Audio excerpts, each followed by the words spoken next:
আমরা এদেরকে লাল তালিকায় ভুক্ত করব। ভাইরা আমার, এরা আমার মা বোনদের ইজ্জত নিয়ে ছিনিমিনি খেলতেছে, এরা ঈমান নিয়ে ছিনিমিনি খেলতেছে, এরা আমার মা বোন। আসসালামু আলাইকুম ওয়া রাহমাতুল্লাহি ওয়া বারাকাতুহু। নাহমাদুহু ওয়া নুসাল্লি আলা রাসূলিহিল কারীম, আম্মা বা'দ। ফাআউযু বিল্লাহি মিনাশ শাইতানির রাজীম। বিসমিল্লাহির রহমানির রহিম।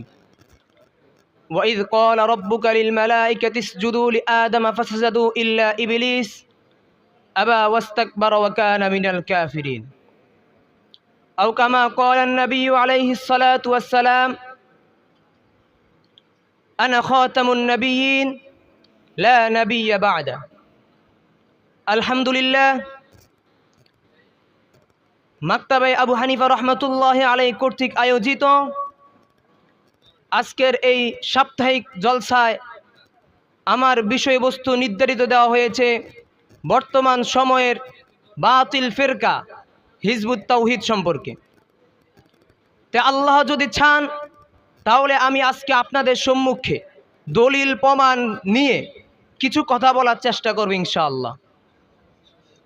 সর্বপ্রথম আমরা ওই বিশ্ব মালিকের বিশ্ব দরবারে অসংখ্য কালিমাতু শুকরিয়া আদায় করি যে মহান রব্বে কারীম আমাদেরকে দীর্ঘদিন পর আবার একসাথে ইলমি জলসায় বসার তৌফিক দিয়েছেন। সকলে শুকরিয়া আদায় করি আলহামদুলিল্লাহ। সাথে সাথে এই শুকরিয়া আদায় করি যে এই ফিতনার জামানায় আল্লাহ পাক রব্বুল আলামিন আমাদেরকে এখনো সঠিক পথের উপর রেখেছেন। অন্তর থেকে বলি আলহামদুলিল্লাহ। ভাইরা আমার, হিজবুত তাওহীদ একটি বাতিল ফিরকা। এই ফিরকা সম্পর্কে আমরা অনেকে আছি এখনো সম্পূর্ণ অবগত হইনি, তাই আমি আপনাদেরকে আজকে তাদের কিছু আকীদা বলবো। তাদের ইসলামের প্রকৃত রূপরেখা এই কিতাবের মধ্যে 9 নম্বর পৃষ্ঠায় তারা বলেছেন আল্লাহর রাসূল এই দুনিয়া থেকে চলে গেছেন, কিন্তু তার কাজ রিসালাতের দায়িত্ব পূর্ণ হয়নি। তারা এই কিতাবে লিখেছেন 9 নম্বর পৃষ্ঠায়। অথচ আল্লাহ রাসূল সাল্লাল্লাহু আলাইহি সাল্লাম তিনি সম্পূর্ণ তার দায়িত্ব আদায় করে গিয়েছেন।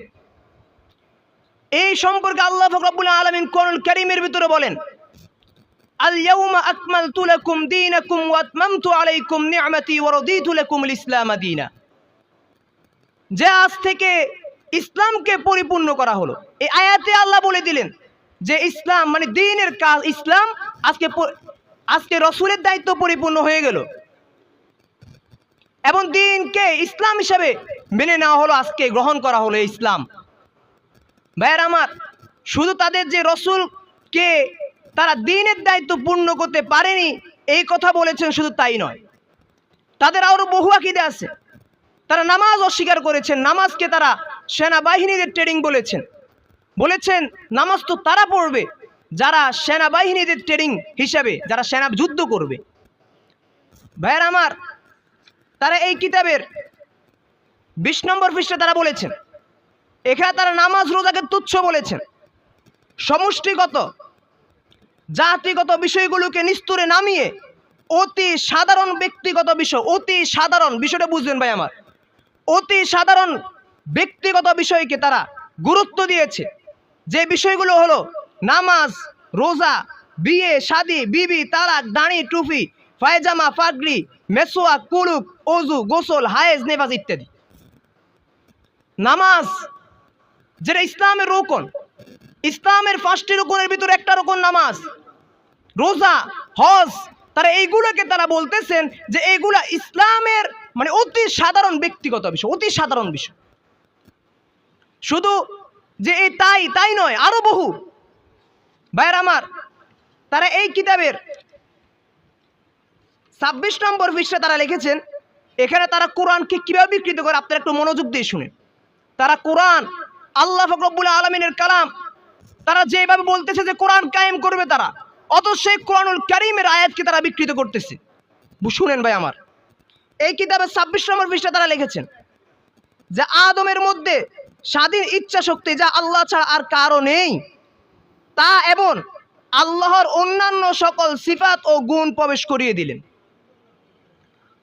বিষয়টি আবার ভালো করে শুনেন ভাই আমার, আদমের মধ্যে স্বাধীন ইচ্ছা শক্তি যা আল্লাহ ছাড়া আর কারো নেই, তা এবং আল্লাহর অন্যান্য সকল সিফাত গুণ আদমের মধ্যে প্রবেশ করিয়ে দিলেন।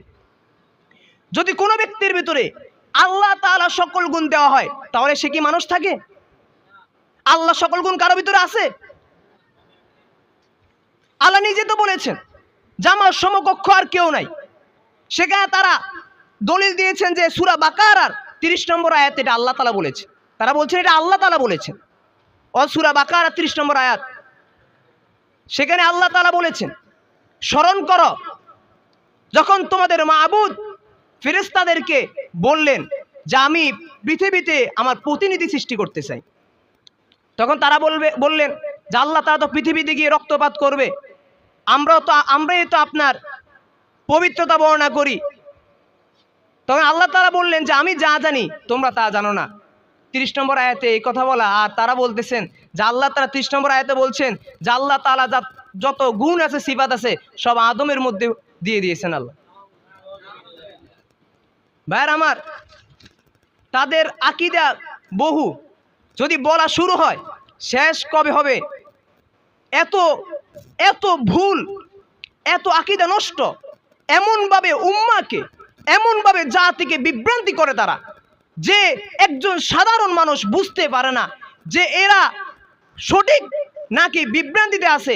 যদি এই দায়িত্ব আমরা না নিই, যদি এই দায়িত্ব আমরা না নিয়ে যদি উম্মাহকে আমরা সজাগ না করি, তাহলে এইভাবে করে এক এক করে আমাদের আত্মীয় স্বজন, শুধু তাই নয় আমাদের মা বাবাকে হতে পারে তারা গোমরা করে ফেলবে।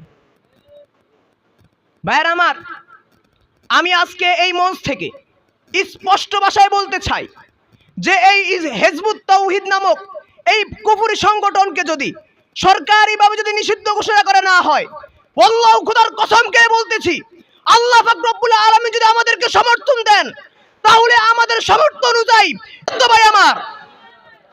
ভাইয়ের আমার এদেরকে কালো তালিকা মুক্ত করতে হবে।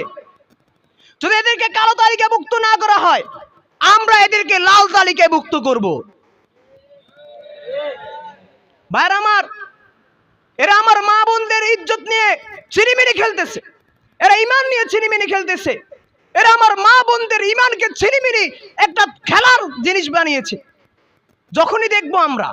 যখনই আমরা দেখব যে আমাদের ঈমানের উপর আঘাত আনে, আমাদের মুসলিম উম্মাহ, আমাদের মুসলমান ভাই বোনদের ঈমান নিয়ে ছিনিমিনি খেলা হয়, আমাদের মুসলমান ভাই বোনদেরকে ঈমান হারা তুচ্ছ করার চেষ্টা করা হয়, তখনই আমাদেরকে মাঠে ময়দানে নেমে ওই বাতিল ফেরকাগুলোর বিরুদ্ধে যুদ্ধ ঘোষণা করতে হবে। যে ঠিক কিনা ভাইয়ের আমার? এবং এই বাতিল ফেরকা সাথে কাদিয়ানি সহ এই দুটো বাতিল ফেরকাকে সরকারিভাবে কাফের ঘোষণা করতে হবে। ভাইয়ের আমার, তাদের বহু আকীদা আপনারা ব্যক্তিগতভাবে মানুষকে যদি বুঝাতে হয়, মানুষকে এই দিন সম্পর্কে, সঠিক দিন সম্পর্কে অবগত করতে হয়, এবং তাদের এই বাতিল ফেরকা, তারা যে ইসলাম নামদারি যে তারা নামে ইসলাম, কিন্তু তারা তো হলো হিজবুত তাওহীদ নয়, এরা তো হলো হিজবুত শয়তান। এরা মুসলমানদেরকে হিজবুত তাওহীদ নাম দিয়ে, ইসলাম, প্রকৃত ইসলাম নাম দিয়ে তারা মুসলমানদেরকে বিভ্রান্তি করতেছে, এবং সাধারণভাবে এই কিতাবে তারা ইসলামের প্রকৃত রূপলেখা কিতাবের নাম দিয়েছে, এবং এই কিতাবগুলোর দাম একেবারে তুচ্ছ করে দিয়েছে, যাতে করে প্রত্যেকটা মানুষ ইসলামের প্রকৃত রূপরেখা নাম দেখে এটা বুঝে যে হতে পারে ইসলামের কোন একটা বিষয়। এটা তো মনে করে মানুষ বিভ্রান্তিতে পড়ে, এই সাধারণ বিষয় মানুষ আম জনতা তো বুঝবে না, নিয়ে এই কিতাবটা যদি পড়ে তাহলে তারা তো অতি সহজে গোমরা হয়ে যাবে। ভাইয়ের আমার, তাই আজ থেকে আমরা সজাগ হতে হবে।